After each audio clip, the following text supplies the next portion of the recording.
Okay, we're on Yevamot, Perik Yud, Mishnah Aleph. First Mishnah in the 10th chapter of Yevamot. We come to this and the next Mishnah are one of the more challenging and difficult halachic Mishnayot. I would say even in Masechet Yevamot. It deals with the following case. Ha'isha shalach ba'ala le'medinat hayam. A woman whose husband went to Medinat Hayam means overseas. Uba'u ve'amrula, and they came and said to her, Meit ba'alech. Your husband is dead. V'niseit. And she got married. So now think to ourselves, this is like right before, even today it's hard to find people. If somebody went into the jungle, you don't know what happened to him. This is the classic case of aguna, classic case. So a woman went to Medinat Hayam, her husband went away, and you can think about it, like back then, a husband goes away, you have no idea where he is, you have no idea when he's going to come back. And they came and said to her, Meit ba'alech. So Va'u ve'amrula is a really important question. How did they come and they tell her? So basically we have three options. One is hearsay. She cannot get married. The second one, I made you a chart. The second one is Eid Echad, Pi Eid Echad. One witness came and told her, I saw your husband, I watched your husband was killed. The second one is called Shnayim Edim, two witnesses. So we know Mida Oraita, okay, Mida Oraita, according to the Torah, Mida Oraita, you have to have Shnei Edim. Pi Shnayim Edim, Yakum Davar. In order for something to be halachically valid, you have to have two witnesses. Anything less than two witnesses is midoraita, not valid. And here we're talking about a halachic principle. If a woman wants to remarry, she wants to marry somebody else, she is halachically married. We all know that she's happily married, and now she wants to remarry. If she wants to remarry, you have to have two witnesses to say that her husband died. Problem is, you didn't always have two witnesses. Sometimes you only had one witness. What are you going to do? So the Bartanura says the following. Okay? She'amar la, in this case, we're talking about Meit ba'alech. She'amar la Eid Echad Meit ba'alech. One witness, Eid Echad, said your husband died. V'nis'et al pi Eid Echad. And she's married al pi Eid Echad. So the question really is, how come she's allowed to remarry? Isn't she's deoraita married? How can she marry? It's only midirabanan, midoraita shnei edim. Okay, midirabanan, we're going to see in a second. How can she be married based on Eid Echad? Himnuhu rabanan le'Eid Echad bi'isha mishum aguna, because of the problem of aguna. This is an incredible kula. They said rather than two witnesses, we'll rely on the testimony of one witness to allow her to marry. Tamamai. So why do we allow her to do that? Mishum dihi gufa daika uminseva. She is very careful. She'll be very specific and very careful before she remarries. Okay? And the fact that she is not, so I'm showing you this for a reason, because now you're going to understand the halachic issue that the Mishnah presents. It's a big kula. So since they trusted her, they required her that she do a lot of the research in order to be darn sure before she gets married. Because we're going to see, if she's not darn sure, only based on one aid, she's in big trouble, as we'll see. So, a woman whose husband went overseas, and they came and said, one witness, so this is based on the Gemara, not one witness. They came, but based on witness and said, your husband died. And now she is halachically permitted to remarry. And she does. And then her first husband comes back. So now she's married, she's clearly married to the first guy, he never died. And now she's technically sleeping with another guy. Halacha is the following. She has to believe each one, meaning, according to the halacha, if a woman is regularly married, and she commits znut, she's what's called asura laba'al, ve'asura labo'el. So this is a terrible case, where she is again asura laba'al, ve'asura labo'el. The second husband is considered a bo'el because she's married to the first guy. She has to leave both. Utzvicha get mizeh umizeh. And she was required to get a get from each one. And now there's a knas. She is censured in a way, meaning we're going to see that she is now in such a horrible situation. Both not only personally, she's now divorced from each one, and she loses just all of her money, basically. She doesn't get a ketubah. Velo peirot, meaning the Baal has to pay her peirot for her property. Let's say, for example, we've learned that if she has nechasim, nichsei melug, the husband can eat the peirot, but he can't eat, but in the second husband, it wasn't her husband, so maybe he has to pay her back peirot. No. Velo mizonot, nor does she get money for sustenance. Okay? Even if the Bartanura says, even if she borrowed money from some other guy, and assuming her husband to pay back. The other guy, there's no payback.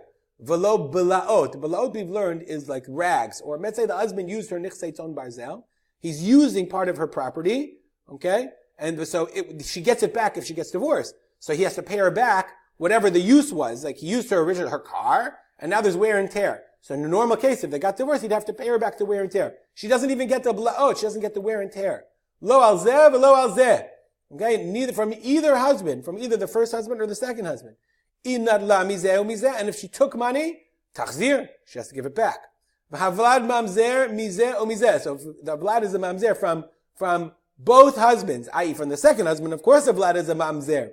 But let's say she goes back to the first husband without getting a divorce from the second husband. He's also a mamzer. It's really a terrible tragedy. Let's look at the Bartanura. Vlad mamzer. Im yaldami nasheni. If she asks him the second one, mamzer gamur. V'im ichzira rishon v'yalda. And if the husband, the first husband takes her back, have a mamzer midivrayam. That's an incredible chumrah. Meaning, the second husband married her, but the first husband, then she comes back. She goes back to the first husband. If she doesn't get a get, it's a mamzer midivrayam, a dirabanan mamzer. It's really very, very stringent on her. Neither one, if she dies, can become tamei, if they're kohanim. Neither husband halachically has the rights to what she finds as a normal husband, nor the work of her hands. Nor can each one be mefer nedareha, can overturn her vows. If she was a Bat Yisrael, now she can no longer marry a Kohen. Ubat Levi min hama'aser. And if she's a Bat Levi, she can't eat ma'aser. Remember we said according to Rabbi Meir, okay, if she was a Bat Levi. Even though the Bartanura Sekati says it's a knas, more of a knas. She's a Bat Levi. Ubat Kohen, if she's a Bat Kohen, she can't even go back to her father's house. Min hatruma. Ve'en yorshim shel zeh. V'yorshim shezeh yorshina ktubata. And the yorshim of neither of her inheritors get her ktubah. V'im meitu. And let's say each one of the husbands died, both of them dies, and she has no children. Achiv shezeh v'achiv shezeh chotzim v'lo mityabim. Both of the husbands have to do chalitza and not yibum. This woman is messed over. Why? So the Bartanura, again, we're going to go to the Bartanura. Okay, since we said, himnu rabbanan eid echad, she has to check, the Gemara says. If she didn't check enough to know 100% that her husband was dead based on echad, kansinan la. We fine her. And the Bartanura says the following. Aval, nis'et al pi, I just want to say, this is a huge machlok whether what the Bartanura is saying is true or not. But we're only going to go according to the Bartanura. Nis'et al pi shnayim eitin. Let's say she married and there were two witnesses, meaning not eid echad. Shamrula made bala. Two witnesses come back and says your husband died. We saw him die. He's dead. Ha'aminan baseifa. We'll see in the next Mishnah. Niseit shelo al pi beitin. Not based on the psaka beitin. Meaning, kolomar. Shelo hayta tzicha leheter shel beitin. She didn't need the heter of beitin. Meaning, two edim is clear. Midoraita. Kevan shayushne edim bidavar. Muteret lachzor leba'alah harishon. The anusa, she can go back to her first husband. She's an anusa. Anus means she's out of her control. My havalele me'evad. What should she have done? So let's look at, I made you a little chart as we've seen. Two kinds.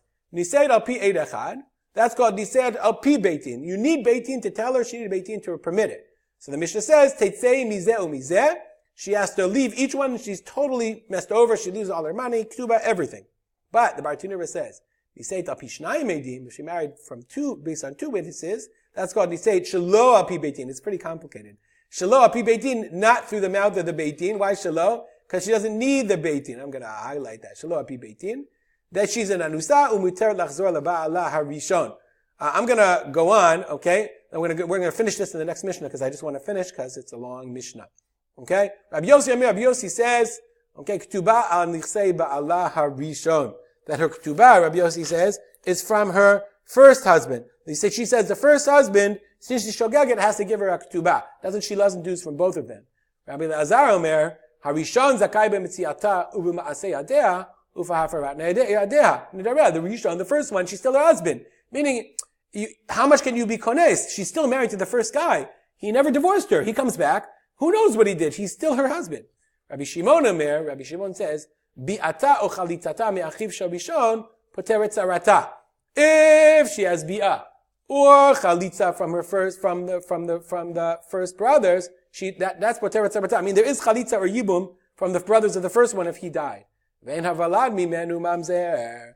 And the child from the first husband is not a mamzer. Why? Because he's still married to her. If she married shelo birshut, remember we saw this?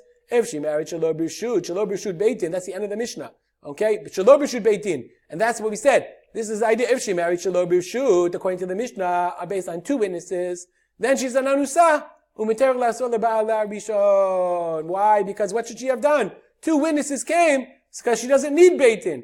Then she can go back to her first husband. We're way long. We'll continue this in the next Mishnah. We'll dedicate our learning to the memory of my father, Harav Simcha ben Yitzchak Kalman.